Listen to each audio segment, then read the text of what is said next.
Hello friends, I thought I would share with you this beautiful spot I'm in, this Curtis Island lighthouse overlook. Just look at it behind me, the lighthouse is there. It's just a beautiful spot on the water. And it's been a while since I've done a video, and I wanted to just share some thoughts with you. I'm on this weekend solo retreat by myself. I have an inn here in Camden, Maine that I've booked, and it's just been really nice to just have time to do whatever I want. Meditate, read, and it's a beautiful, gorgeous midwinter day here in Maine. And it's been interesting few months. I mean, when is it not? I just actually on the way here, I walked past it was high tide. Literally, I was like, what time is high tide today? And I checked, and it was 10:47 a.m. and it said high tide was at 10:47 a.m. exactly when I checked. Synchronicities all over the place. And there was a parking garage that was flooded, and there was water coming up in the dock, like underneath the boards. And it's part of the earth changes that we're seeing that can cause a lot of fear for people. We're seeing a lot of flooding here in Maine. And for whatever, reason we justify this too, it's really the poles shifting from what I picked up on in the Akashic Records. And that's something that naturally happens every, 26,000 years on Earth. And so we're experiencing that. But how do we not go into fear about that and about a lot of things that are happening? It can seem like you're living in the apocalypse, right? They say there is no love in fear, there is no fear in love. So how can we be in that space of love versus in fear? And for me, it all starts with just coming into that quiet space, stillness. There's this beautiful quote by Rumi that I shared a little while ago, which said, I searched for God and only found myself. I searched for myself and only found God. And that just sums it up. It's just when we take time to quiet our minds and, connecting with that oneness, with the consciousness of all that is, which is everywhere in nature. It's in the waves, it's in the rocks, it's this vibration of God, of the source, of creator that's within us, the light within us and all around.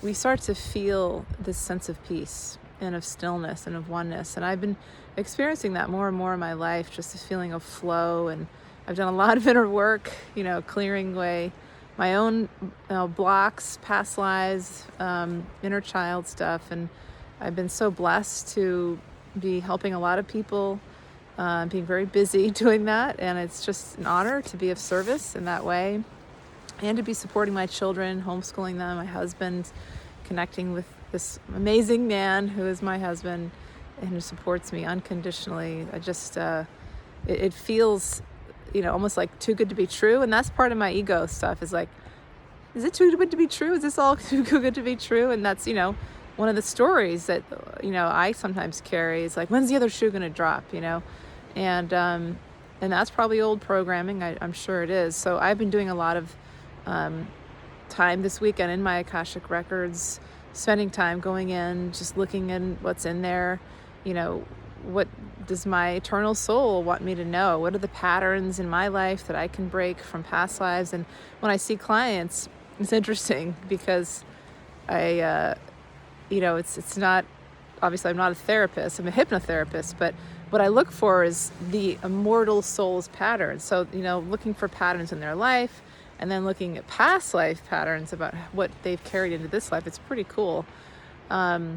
And the way to do that, obviously I do in the Akashic Records, but sometimes even just by talking with them, I can, you can say, well, that's probably coming from a past life. So, to cope with this time of change and that can bring up fear, the earth changes, quieting the mind, stillness, my son, we've been calling it quietude, is really just going to bring us peace, a sense of just understanding and acceptance of what's happening, knowing that we can move through these earth changes, we can adjust when we connect with that source energy, with the light that's within us, that's around all of us, and going into nature.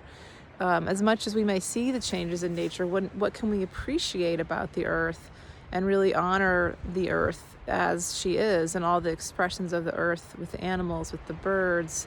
I've been watching, my father sent me this live stream cam of these bald eagles nesting out in California and how they're sitting on their eggs, and it's just so cool that we're able to witness these huge, amazing creatures. These bald eagles are just enormous, and how this male and female take turns sitting on the eggs.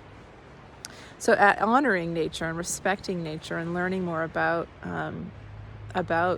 the creatures that are here on Earth, and connecting with the earth is going to help us cope and help us connect with each other in unity and love. And this is the way of the new earth. This is the fifth dimensional consciousness. We're moving through from 3D, from separation, from ego, from conflict, division, the lower self, into 4D, into learning more about who we are and connecting with our souls. And ultimately 5D is like that oneness, that light that will bring peace and unconditional love for all. Now, doesn't necessarily mean that everybody's going to be experiencing that, because it's all a choice, right? All of this is a choice. We don't have to do our inner work. We can say no. That's free will. That's a divine law. So some people may experience this reality very differently. Unfortunately, they may be in fear, may be in anger. Certainly the media is designed to foment that, right? But if you can just notice, like anytime you're triggered by something, which is an emotion comes up, a strong emotion, just take a moment just to notice, like, what is happening? What's the emotion I'm experiencing? What information does it have for me? Where is it in my body? A lot of people, friends of mine, clients, we're being asked to break old patterns. So that can be quite uncomfortable and quite unpleasant. We don't like it when there's something that comes up that that doesn't feel good, that causes us pain and makes us feel like we're suffering. Old stuff of, we've been a people pleaser, if we've been codependent, if we've had a pattern of pushing people away, of the stuff the ego does, it's gonna come up for us to break. Often it's in relationships with other people. So we're here to break those patterns. We're here to see them and to learn to acknowledge it's okay. It's okay that I may have done that, or that, that mistake I've made, and these multiple mistakes I've made in this life. And we've done it definitely in many past lives. But this is the life when we're learning to break those patterns. We can't break them until we see them, though, right? And then when we see the pattern, then we have a choice. Do we want to break this, or do I want to keep going in it? And most of us were like, well, I see the pattern, I want to break it. And it's just a question of how. It starts with quieting the mind, taking time to connect with the inner child, get into the subconscious mind where all that stuff is held. Of course, hypnotherapy is powerful, neurolinguistic programming, way to do that. There's many ways to do that. Psychedelics, powerful way to do that.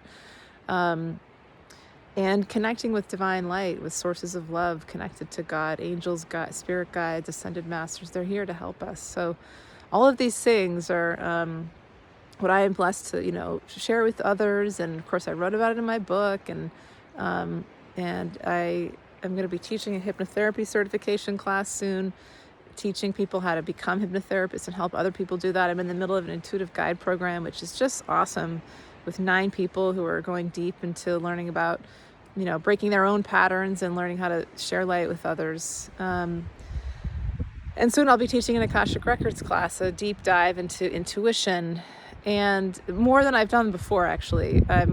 We'll be doing even more about intuition and forms of divine guidance, and then learning how to read the Akashic Records, and for others as well. So stay tuned for that. I'll actually be doing a 2-hour online Akashic Records workshop coming up soon. If you want to just get a sample of what that would be like before the longer class, probably 8 to 10, maybe even 12-week class. I'm still kind of building it. So anyway, thanks for listening. Sending you much love and many blessings. We will be able to move through this, I believe. We're here to shift consciousness. We're all awakening. It's an amazing time to be alive. Just look at this beautiful earth we live in. Thanks for being here.